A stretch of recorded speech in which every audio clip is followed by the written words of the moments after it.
This week's Torah portion is called Va-yishlach Yaakov, or Jacob sent. Jacob sent messengers to the soon-to-arrive brother of Jacob, Esau. Now, as you may recall, Jacob deceived Esau twice. Once by making him give him the birthright in exchange for some food. Jacob was cooking, Esau came in from the field, was famished, and sold the birthright for a bowl of stew. The second deception involved Jacob disguising himself as Esau and taking the blessing of the firstborn from Isaac, their father, from Esau by subterfuge. Jacob is reasonably afraid. It makes sense. He's appropriately scared of what might occur. They haven't seen each other for 20 years. During that time, Jacob served Laban, his uncle, for 12 children and 4 wives and a lot of livestock and other possessions. So Jacob sends messengers ahead of him, and they return and say that Esau is indeed coming, and he has 400 men with him. Not specifically to engage Jacob in battle, but 400 men are accompanying Esau. So Jacob was frightened and started planning. He split his camps into two, or he split his big camp into 2 camps, the children, the wives, the possessions. His thought was that if one of the camps was smitten by Esau, then the other one would survive, would be able to flee. Jacob prays to God that he deliver him from the wrath of Esau. Jacob reminds God that God told him that he would do good to him, good for him. So this was part of the deal. It's interesting. I mean, obviously, Jacob doesn't need to remind God of anything. But the idea of prayer, what happens when you pray, there's 2 ways of looking at it. One is that because of your prayer, God responds to you. But another way of looking at prayer is that prayer changes you and makes you more accessible or more available to the divine presence, which is always around us and able to intervene in our lives. And besides praying and preparing for battle, Jacob prepares a gift to send to Esau. So the commentators note that there are 3 ways to respond to a potentially disastrous confrontation: pray, prepare for war, and offer tribute. He prepares a huge entourage of camels, goats, sheep, cows, and there's interesting ratios between the male of a particular species and a female, or the females of that species. And this is inferred to refer to the number of females that a male animal can maintain. For example, 200 ewes and 20 rams, or 40 cows and 10 bulls. So Jacob arranges this tribute into a long, long line of messengers, animals, in order to impress Esau with the amount of the gift that he's being offered. He coaches the messengers to tell Esau that the gift is for him, and Jacob is following behind the last segment of the tribute to meet him. Then that evening, he transports everything across the stream, the creek, the river. It's called the Yabok, but it's unclear how big a river it is. Might be a branch of the Jordan, might be the Jordan itself. In any event, he moves everything over: wives, children, possessions. Then he goes back to the camp, and it's unclear why exactly. Some commentators think he's just going back to look for anything he may have left behind. But when he is there, he wrestles with a man. It's not called an angel, it's called a man. But as the narrative progresses, it's clear that this is a divine creature, a divine being. They wrestle, and the man cannot overcome Jacob, and he prays to be released by Jacob. This occurs after the man strikes Jacob on his hip, and this results in an injury, causing Jacob to limp away from the confrontation at the end of the story. And that, at least according to the text, is the reason that if you eat kosher meat, that meat does not possess a particular tendon over the hip or around the hip because of Jacob being struck there. So when the man asks for Jacob to release him, Jacob refuses to unless the man blesses him. So you get the sense that Jacob realizes this is a divine being. Instead of giving him a specific blessing at that time, the man or the angel changes Jacob's name to Israel, which means having striven with God, or striving with another name of God, which is El. Jacob asks the angel for his name, but the angel refuses. The next morning is the confrontation between Esau and Jacob. The order in which Jacob presents his family is interesting. The first two wives and their kids are the maidservants. First one, then the other. And the next are the children of Leah and Leah herself. And the last group is Rachel and her only son right now, Joseph. They discuss the tribute, and Esau wonders who all of that belongs to, and Jacob says, well, to you. And Esau kind of dismisses the offer, but it's not too hard to persuade him to ultimately accept, and he does. They kiss each other upon meeting up. I forgot to mention that. But they kiss, they weep on each other's necks, and it seems like a genuinely heartfelt reconciliation. There's really no animosity at all that you can detect in the interaction between them, especially from Esau. So once they've arranged for the tribute to be handed over, passed along, then Esau requests of Jacob to accompany him and his camp back to Canaan to see their father Isaac. So Esau is basically requesting to help Jacob make safe passage back home. Jacob demurs. Maybe he's afraid that the goodwill won't last if they have a chance to rehash some of their history together. So he demurs. He tells Esau that he'll meet up with him later back in Esau's territory, which he never does. So it's another deception of Jacob in terms of not being honest with his brother Esau. We never hear from Esau again, actually, as an individual, as a person, until the very end of the chapter, when he and Jacob bury their father Isaac. So they're still friends, they're still on speaking terms at the very least, at the very end of the chapter. So upon arriving in Canaan, Jacob purchases some land in Canaan, in Shechem, which we'll hear about later. Shechem. In particular, he purchases the land from Hamor, who is one of the elders of the village, of the community of Shechem.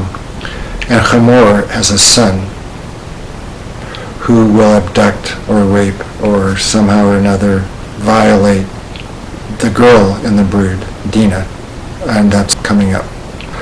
So the son of Hamor, who spies Dinah, who's been walking around, getting to know the locals, he spies her and falls in love with her, and he violated her, at least according to the text, after laying with her. Before or after laying with her, by the very dint of laying with her, it's unclear. So the town is called Shechem, but also Hamor's son is named Shechem. So he falls in love with Dinah. The brothers hear about it, Jacob hears about it, and the brothers are incensed. Then soon upon this, Hamor, the father, the elder of the community, comes to Jacob and his family and requests Dinah's hand for his son Shechem.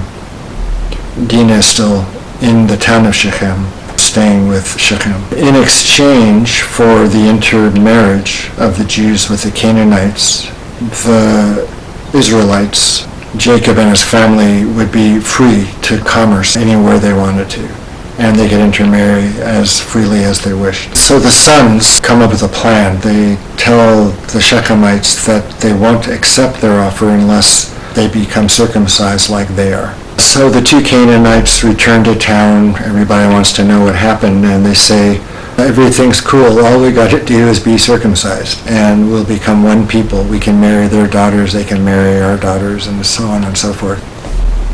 So everybody agrees to be circumcised. It's uncertain whether the entire group of the sons agreed on this plan, but in any event, two of them, Simon and Levi, come upon the town after the third day when the pain of circumcision is at its greatest. And they kill every male in town, and the rest of the sons come later and plunder the town of all of its possessions. And in the meantime, they free Dinah, their sister. Now Jacob, you would think he would know about it. In any event, he complains to the sons, saying that they have made him odious among the Canaanites. And the sons reply, we had no choice. Are they going to treat our daughter like a whore?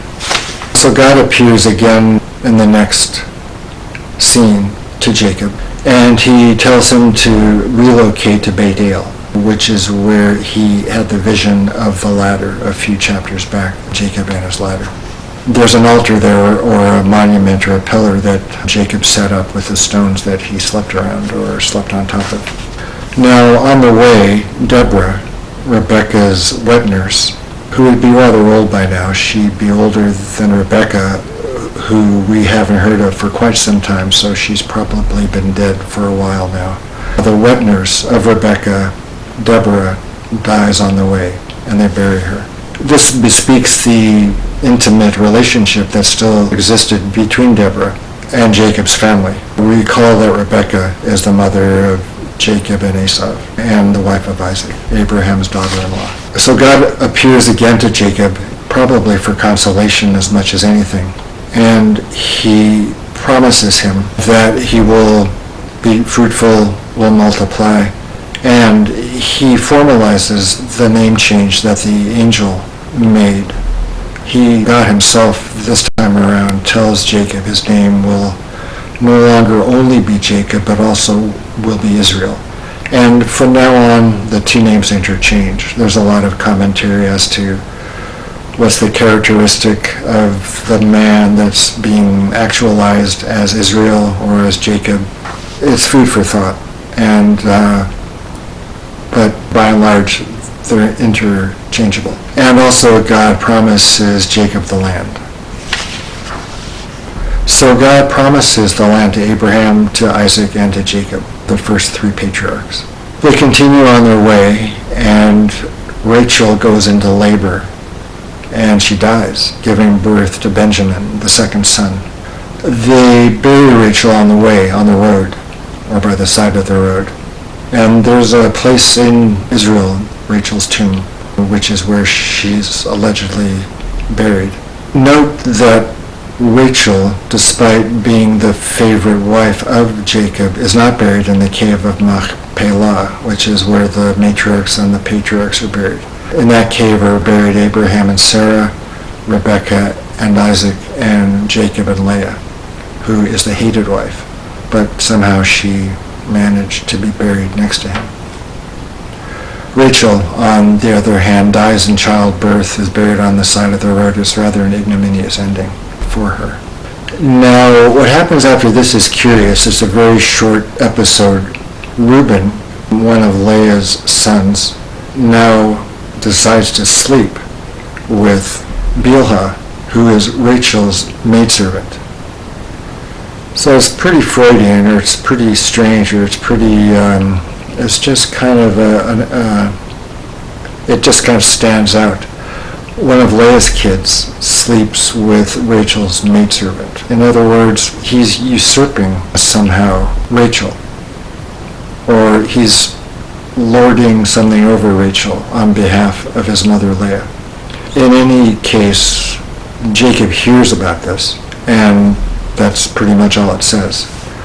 So Reuben, the son who sleeps with Bilhah, is still in the fold, because immediately after this episode is a enumeration, a listing of Jacob's children, and Reuben is included as the firstborn. He still is firstborn. So Jacob continues his travels and finally returns home to Hebron on the West Bank, where Isaac is living. And Isaac dies at the age of 180, and Esau and Jacob bury him. Now, what occurs next is a listing of Esau's genealogy. It's rather roundabout, rather complex. The commentators see a lot of evidence of incest and all kinds of seedy, illicit relationships occurring among all of the wives and the sons and the sons' sons. It's really complicated, and in my mammoth commentary on the book of Genesis, I go into some detail as to what the various relationships are among the descendants of Esau. One of the reasons the commentators believe that the text goes into so much detail with the genealogy of Esau and his descendants is that they're over and done with Esau and his descendants. They disappear from the rest of the Torah. We do hear about the Edomites in the subsequent books of the Bible, in Judges, Samuel, Kings, but in terms of Esau and his descendants, there's no more mention in Exodus or Leviticus, Numbers, or Deuteronomy. And that's how this Torah portion ends. And the next Torah portion begins with the genealogy of Jacob, as it were. And here begins the story of Joseph, which is quite a story, being sold into slavery, becoming the viceroy of Egypt, bringing down Jacob, his father, and the rest of the families, in order to begin what turns out to be 400 years of Egyptian bondage. So this next Torah portion, Va-yishlach Yaakov, and Jacob settled, or lived, or dwelt, begins the events that ultimately lead to the Egyptian bondage. So if you like this portion, please like it and subscribe to my channel. And until next time, thank you. Bye.